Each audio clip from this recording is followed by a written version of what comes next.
Hello everyone, आप सभी का स्वागत है हमारे यूट्यूब चैनल किदवाई सर में। मैं आपका टीचर मोहम्मद अली किदवाई आज आपको मैथ का चैप्टर चक्रवृद्धि ब्याज पढ़ाऊंगा। तो चलिए इस वीडियो को स्टार्ट करते हैं। तो सबसे पहले हम आपको बता दें कि चक्रवृद्धि ब्याज होता क्या है। चक्रवृद्धि ब्याज की परिभाषा ये दे रखी है कि अगर किसी निश्चित समय के बाद में आपका ब्याज जो होगा वो मूलधन में जुड़ जाएगा और उसके बाद जो मिश्र धन मिलेगा हमको, ठीक है, तो उस मिश्र धन पे जो ब्याज लगता है उसे चक्रवृद्धि ब्याज कहते हैं। ठीक है, तो ये इसकी परिभाषा थी। अब इसके फॉर्मूले देख लेते हैं। तो इसमें हमारा ये फॉर्मूला लगता है a = p1 + r/100 की पावर n, यानी कि इसमें जो हमारा a जो है वो हमारा मिश्र धन है और p जो है हमारा मूलधन है, r जो है वो दर है और n जो है वो समय है। ठीक है, तो इस तरह से हम मिश्र धन निकाल लेते हैं। दूसरा बताया गया है फॉर्मूला, ये हमारा चक्रवृद्धि ब्याज का फॉर्मूला है, कंपाउंड इंटरेस्ट का फॉर्मूला है। तो इसको यहाँ से इन्होंने ड्राइव किया है। तो आखिरी में जो हमारा यहाँ पे फॉर्मूला आया है वो ये आया है। तो ये फॉर्मूला और ये दो फॉर्मूले हैं, इससे सारे क्वेश्चन सॉल्व होंगे। इसको आप नोट कर लीजिए। अब ये देखिए कि जब ब्याज छमाही जोड़ा जाता है तो मिश्र धन का फॉर्मूला ये होता है और चक्रवृद्धि ब्याज का फॉर्मूला ये होता है, और जब ब्याज तिमाही जोड़ा जाता है तब मिश्र धन का फॉर्मूला ये होता है और चक्रवृद्धि ब्याज का फॉर्मूला ये होता है। इसको नोट कर लीजिए। अब यह फॉर्मूला देखें, इसमें बताया गया है कि यदि ब्याज परिकलन की अवधि पूरी नहीं हो, पूर्णांक नहीं हो, तो मिश्र धन निकालने का सूत्र, तो ये सूत्र होगा। यानी कि बताया गया जो समय आपको दे रखा है वो अभी पूरा नहीं हुआ, मतलब कि जैसे कि आपको संयुक्त भिन्न में दे रखा है, इस तरह से दे रखा है आपको, तो तब ये वाला फॉर्मूला आपका ये लगेगा। जो इसमें n की जो वैल्यू होगी वो 4 हो जाएगी और a/b होगा वो आपका ये हो जाएगा। ठीक है, तो आगे जब हम सवाल लगाएंगे तो ये चीज यहाँ फॉर्मूला आपको क्लियर करा देंगे। अब यह सवाल देखें, इसमें कहा गया है कि 8,000 रुपए पर 2 वर्ष का 10% की दर से चक्रवृद्धि ब्याज ज्ञात करें। ठीक है, हमें चक्रवृद्धि ब्याज निकालना है, हमको मूलधन दे रखा है, समय दे रखा है और दर दे रखा है। ठीक है, तो हमने सारी चीजें यहाँ पे लिख लिया। और फिर मिश्र धन का फॉर्मूला हमारा होता था, हमने आपको पहले बताया है, मिश्र धन इक्वल्स टू होता है मूलधन और फिर ब्रैकेट में 1 + दर/100 होल की पावर जो होगी वो n होती है। ठीक है, तो यहाँ पे आप सारी वैल्यू रख दीजिए, यहाँ से हम मिश्र धन निकाल लेंगे। फिर चक्रवृद्धि ब्याज का फॉर्मूला होता था मिश्र धन माइनस मूलधन। तो यहाँ से हम जो है जो हमने मिश्र धन निकाला है उसमें से हम मूलधन घटा देंगे तो हमारा जो है चक्रवृद्धि ब्याज आ जाएगा। अब यह वाला सवाल देखिए, इसमें कहा गया है कि 2,000 रुपए पर 1/2 वर्षों के लिए 10% प्रतिवर्ष की दर से चक्रवृद्धि ब्याज ज्ञात कीजिए यदि ब्याज छमाही संयोजित होता है। ठीक है, तो हमको 2,000 रुपए पे निकालना है, हमको मूलधन दे रखा है 2,000 रुपए, समय दे रखा है हमको 1/2 था, तो संयुक्त भिन्न में था, हमने इसको साधारण में कन्वर्ट कर लिया। उसके बाद फिर हमें दर दे रखा था, तो फिर हमने जो है यहाँ पे चक्रवृद्धि ब्याज का फॉर्मूला लगा देंगे जो हमने आपको पहले बताए थे फॉर्मूले। तो चक्रवृद्धि ब्याज का वो फॉर्मूला लगाएंगे जो छमाही ब्याज निकाला जाता है। तो अब इसमें यह फॉर्मूला लगा दीजिए, आप इसमें सारे वैल्यू पुट कर दीजिए। इसमें जो है हम जो है जो r है, r की जगह पे हम दर रख देंगे। उसके बाद यहाँ पे हमने p की जगह पे हमने मूलधन रख दिया और फिर जो हमें समय दे रखा था वो 3/2 दे रखा था, तो यहाँ पे हम इससे गुणे कर देंगे, 2 कट जाएगा तो 3 आ जाएगा यहाँ पे, और इसको पूरा हम जो है सॉल्व कर लेंगे। तो हमारा जो आंसर आएगा आखिरी में 315.25 आ जाएगा, ये चक्रवृद्धि ब्याज होगा। इस तरीके से हम जो है सीधे फॉर्मूले पे सारी वैल्यू पुट करके आंसर निकाल देते हैं। अब यह सवाल देखिए, इसमें कहा गया है किसी निश्चित राशि पर 2 वर्ष के लिए 5% की दर पर चक्रवृद्धि ब्याज 328 रुपए है, समान दर और समान अवधि के लिए साधारण ब्याज कितना होगा। यानी कि एक हमको मूलधन है, उसके ऊपर 2 वर्ष के लिए 5% जो है दर से चक्रवृद्धि ब्याज 328 पर मिल रहा है। उसी समान दर पे और समान अवधि के लिए साधारण ब्याज हमको निकालना है। तो अब जो निश्चित राशि है या जो मूलधन है उसको हम जो है मान लेंगे हमारा पी है, ठीक है। और हमको जो है दर जो दे रखा था वो 5% दे रखा था और समय हमको 2 वर्ष दे रखा था और चक्रवृद्धि ब्याज जो हमको दे रखा था वो 328 दे रखा था। तो अब यहाँ पे हम चक्रवृद्धि ब्याज वाला फॉर्मूला लगा देंगे, ये फॉर्मूला लगा देंगे, इसमें सारी वैल्यू पुट कर देंगे, ठीक है। और मूलधन की जगह पे हम जो पी रख देंगे। तो इसको पूरा को हम सॉल्व करेंगे, यहाँ से हमारी पी की वैल्यू निकल आएगी। अब क्वेश्चन में आगे कहा गया है कि इसी समान दर पे और समान अवधि के लिए हमें साधारण ब्याज निकालना है। तो आप साधारण ब्याज का फॉर्मूला लगा देंगे। साधारण ब्याज का फॉर्मूला हमारा होता था मूलधन गुणे समय गुणे दर बटे जो तो 100 होता था। तो मूलधन हमने ये निकाला है, समय जो हमें पहले से रखा था उसी समय पे निकालना था और उसी हमें दर पे निकालना था। तो यहाँ से हम जो है साधारण ब्याज निकाल लेंगे। अब यह वाला सवाल देखिए, इसमें कहा गया है कि 15% वार्षिक दर की में वार्षिक दर से 2 वर्ष में एक निश्चित धन राशि पर साधारण ब्याज और चक्रवृद्धि ब्याज का अंतर 144 रुपए है। धन राशि कितनी है, ठीक है। यानी कि मतलब हमको दे रखा है कि हमारा जो दर है वो 15% की दर है और 2 समय में समय हमारा 2 वर्ष है। तो उसमें जो जो धन राशि है एक निश्चित धनराशि पे जो साधारण ब्याज और चक्रवृद्धि ब्याज का अंतर दे रखा है वो 144 रुपए है, ठीक है। तो हमको मूलधन निकालना है, हमको मूलधन एक है, उस मूलधन पे सेम हमारा जो है दर है और सेम हमारा जो है समय है, उस पे जो साधारण ब्याज और चक्रवृद्धि ब्याज के बीच में जो अंतर है वो 144 रुपए है।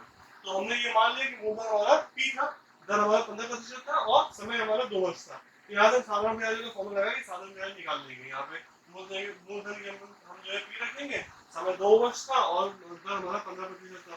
तो हमारा जो साधारण ब्याज आया वो 3p/10 आ गया, ठीक है। तो इसी तरीके से हम चक्रवृद्धि ब्याज वाला फॉर्म लगा के हम यहाँ पे फिर से सारी वैल्यू रख देंगे और यहाँ पे हम चक्रवृद्धि ब्याज निकाल लेंगे, वो हमारा 129p/400 आएगा, ठीक है। तो अब इन दोनों का बताएंगे अंतर बताएंगे 144 है। तो आप चक्रवृद्धि ब्याज में से हम साधारण ब्याज को घटा देंगे और उसको 144 के बराबर कर देंगे। यहाँ से जो हमारी जो वैल्यू आएगी पी की वो जो होगी हमारा मूलधन होगा वही हमें निकालना है। अब ये वाला सवाल देखिए, इसमें कहा गया है कि 6000 रुपए का वार्षिक 10% की दर से 2 वर्षों में मिश्र धन और चक्रवृद्धि ब्याज ज्ञात करें, ठीक है। तो इसमें जो हमको समय दे रखा था वो 2 दे रखा था समय हमको और हमसे वार्षिक निकालने कहा गया था। हमसे जो चक्रवृद्धि ब्याज और मिश्र धन निकालने कहा गया तो वार्षिक निकालने कहा गया था। तो अब इसमें हमारा फॉर्मूला ये लगेगा क्योंकि इसमें जो है हमारा जो समय दे रखा है वो इस फॉर्म में दे रखा है। तो अब हमारा जो मिश्र धन का फॉर्मूला था वो ये लगेगा। तो इसमें जो n होगा उसी यहाँ पे हम यहाँ पे 2 रख देंगे और a/b की जो यहाँ पे 1/2 रख देंगे, ठीक है। इसमें समय जो हमारा जो है वो पूरा नहीं हुआ है। तो इस तरह से हम इसको सारी वैल्यू पुट करके यहाँ से हम जो है मिश्र धन निकाल लेंगे। फिर हमें चक्रवृद्धि ब्याज निकालना था, तो चक्रवृद्धि ब्याज का फॉर्मूला होता था हमारा मिश्र धन माइनस मूलधन होता था। तो हमने यहाँ पे मिश्र धन से मूलधन माइनस कर लेंगे, वहाँ चक्रवृद्धि ब्याज आ जाएगा। ये कंडीशन तब लगती है जब हमारा ये फॉर्मूला और ये कंडीशन हमारी तब लगती है जब हमारा समय इस पीरियड में दे रखा हो, हमारा संयुक्त में दे रखा हो और हमारा जो है हमको वार्षिक निकालने कहा गया हो, तब हमारा वाला फॉर्मूला लगेगा। अब ये वाला सवाल देखेंगे, इसमें कहा गया है कितने मूलधन का 5% चक्रवृद्धि ब्याज की दर से 3 वर्ष में मिश्र धन 9261 रुपए हो जाएगा, ठीक है। इसमें हमसे ये पूछा गया है कि अगर मूलधन जो है हमारा हमको निकालना है कितने मूलधन का 5% चक्रवृद्धि ब्याज की दर से 3 वर्ष में मिश्र धन 9261 हो जाएगा। तो हमको क्या दे रखा है, हमको मिश्र धन दे रखा है, हमको मूलधन निकालना है और हमको दर दे रखा है और हमको समय दे रखा है। तो ये वाला फॉर्मूला हम लगा देंगे मिश्र धन वाला। तो मिश्र धन हमने यहाँ पे रख दिया, यहाँ पे मूलधन रख दिया, यहाँ पे हमने दर रख दिया, यहाँ पे समय रख दिया।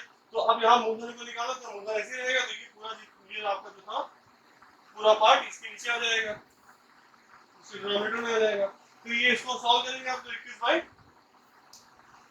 21/20 आ जाएगा। 21/20 आ जाएगा। तो इसकी 21 का जो आपका क्यूब रूट होता है वो 9261 होता था और अपॉन में 8000 आया था। तो अब ये जो है डिनोमिनेटर इसका जो है ऊपर चला जाएगा और ये कैंसिल हो जाएगा। 9261 जो है 9261 से कैंसिल हो जाएगा, तो हमारा आंसर जो है 8000 आ जाएगा। तो जो मूलधन होगा इसका 8000 रुपये होगा। अब ये वाला सवाल देखेंगे, इसमें कहा गया है किस दर से 1000 रुपए 3 वर्ष के बाद 1331 रुपए हो जाएंगे यदि ब्याज का संयोजन वार्षिक हो। तो हमको दर निकालना है, हमको मूलधन दे रखा है, हमको मिश्र धन दे रखा है, हमको समय दे रखा है। तो ये चीज हमने यहाँ पे सब लिख दिया। फिर हमने फॉर्मूला लगा देंगे मिश्र धन का। मिश्र धन इक्वल टू होता है मूलधन 1 प्लस आर अपॉन 100 की पावर n होता था। यहाँ पे हमने सारी वैल्यू रख दिया, ठीक है। समय के यहाँ पे हमने n रख दिया, समय जगह पे हमने जो है 3 रख दिया और बाकी जो है सारी वैल्यू हमने पुट कर दी। इसको हम सॉल्व कर लेंगे। ये 1000 जो था इसके डिनोमिनेटर में आ जाएगा और फिर इसको हम सॉल्व करेंगे। फिर आप देखिए ये जो 1321 और बटे 1000 था इसको हम क्यूब रूट में ले आएंगे। ये 11 का जो क्यूब होता है वो 1321 होता है और 10 का जो क्यूब होता है वो हमारा 1000 होता है। तो हमने इसके तरह देख दी, इसको जो है हमने क्यूब में बदल दिया। अब देखेंगे दोनों में क्यूब है तो दोनों तरफ का क्यूब कैंसिल हो जाएगा। अब हमारा जो आएगा वो 11/10 equals to 1 plus R upon 100 आ जाएगा, ठीक है। यहाँ से फर्दर इसको हम सॉल्व कर लेंगे और हमारा जो है आर की जो वैल्यू आएगी वो 10% आएगी। अब ये वाला सवाल देखें, इसमें कहा गया है कितने वर्ष में 400 रुपए का मिश्रण धन 5% चक्रवृद्धि ब्याज की दर से 441 रुपए हो जाएगा। यानी कि आपका जो मूलधन है वो 400 रुपए है, वो 441 रुपए हो जाएगा। आपको ब्याज की दर दे रखी है, आपसे समय पूछा गया, ठीक है। तो हमने सारा चीज लिख दिया। मूलधन हमारा 400 था, मिश्रण धन हमारा 441 था, दर हमारा 5% था, ठीक है। अब हमको समय निकालना है कितने समय में मूलधन 400 रुपए जो है वो मिश्र धन 441 रुपए में होगा, ठीक है। तो हम यहाँ फॉर्मूला लगा देंगे मिश्र धन वाला। मिश्र धन इक्वल टू होता है मूलधन और फिर ब्रैकेट में होगा 1 प्लस दर अपॉन 100 और होल की पावर n होता है, ठीक है। तो यहाँ से हम जो है ये फॉर्मूला लगा देंगे यहाँ की होल की पावर जो है आपकी ये n रहती है। तो अब यहाँ पे सारी वैल्यू आप रख दीजिए। मिश्र धन की वैल्यू 441 थी, मूलधन 400 था, धन आपका 5 था और हमको समय n जो है वो निकालना था, ठीक है। तो हमने यहाँ पे रख दिया। तो ये 441 था, ये 400 से नीचे आ जाएगा और फिर इसको जोड़ देंगे तो 105/100 हो जाएगा। फिर इसको कैंसिल करेंगे तो 21/20 आ जाएगा। अब इसको जो आप देखिए ये 21 का जो स्क्वायर होता है वो 441 होता है और 20 का जो स्क्वायर होता है वो आपका 400 होता है। तो इसको हमने स्क्वायर के फॉर्म में लिखेंगे तो इस तरह से हो जाएगा। और यहाँ भी 21/20 में आ गया था। तो अब हमारा नियम होता था कि जब बेस सेम होता है तो पावर भी इक्वल होती है, ठीक है। तो दोनों का बेस हमारा सेम है तो पावर भी इक्वल होगी। तो जो यहाँ पे 2 है ना उसकी वैल्यू n के बराबर हो जाएगी, तो n इक्वल्स टू 2 हो जाएगा। यानी कि समय जो होगा हमारा वो 2 वर्ष आएगा। अब ये वाला सवाल देखिए, इसमें बताया गया है कि एक धनराशि 2 वर्ष में 12,100 रुपए और 4 वर्ष में 14,641 रुपए ब्याज वार्षिक दर से होती है, ठीक है। मूलधन का ज्ञात करें। तो हमको दे रखा है सवाल में कि हमको मिश्रण धन दे रखा है और समय दे रखा है कि 2 साल में एक आपकी धनराशि यानी कि आपका मूलधन है वो 2 वर्ष के बाद में वो 12,100 हो जाता है और वही मूलधन आपका 4 वर्ष के बाद में 14,641 हो जाता है। अब हमको मूलधन निकालना है, ठीक है। तो अब सबसे पहले हम फॉर्मूला लगा देंगे। हम मान लेंगे मूलधन हमारा P है और हमने फिर यहाँ पे मिश्रण धन का फॉर्मूला लगा देंगे। मिश्रण धन इक्वल टू होता था मूलधन और ब्रैकेट में 1 प्लस आर अपॉन 100 की पावर n होता था। तो यहाँ पे हमने मिश्रण धन रख दिया और हमने मूलधन को हमने P माना था और 1 प्लस आर अपॉन 100 और उसके बाद समय हमारा 2 साल था। ये हमारा पहला इक्वेशन बन जाएगा।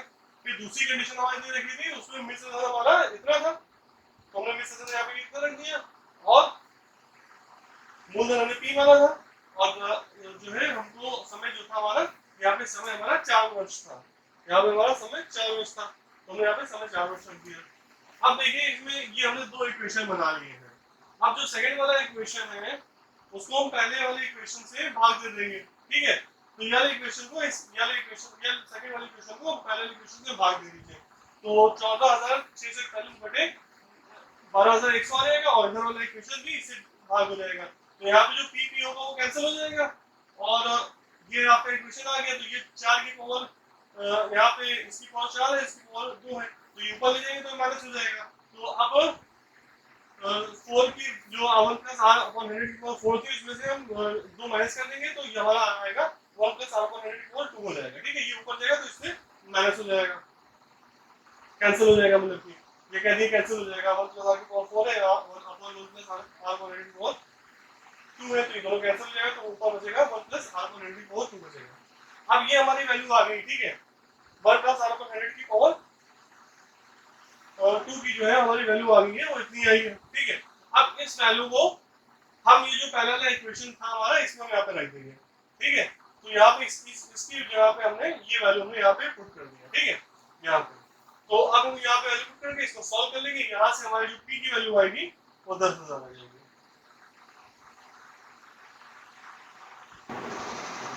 Thank you for watching this video. आप हमारे चैनल किडवाई सर को सब्सक्राइब करें जिससे आपको आने वाली वीडियो मिलते रहें। अभी हम पहले आपको मैथ का पूरा सिलेबस कंप्लीट करा रहे हैं, इसके बाद हम यूपी टेट मैथ का जो प्रीवियस ईयर के जो क्वेश्चन थे उसको भी सॉल्व कराएंगे और एप्टीट्यूड में हमारे जो सवाल पूछे जाते हैं एसएससी सीजीएल में और बैंक में, तो प्रीवियस ईयर के उसके भी हम क्वेश्चन जो है आपको सॉल्व कराएंगे। तो आप हमारे चैनल को सब्सक्राइब करें जिससे आपको आने वाली वीडियो मिलता रहे।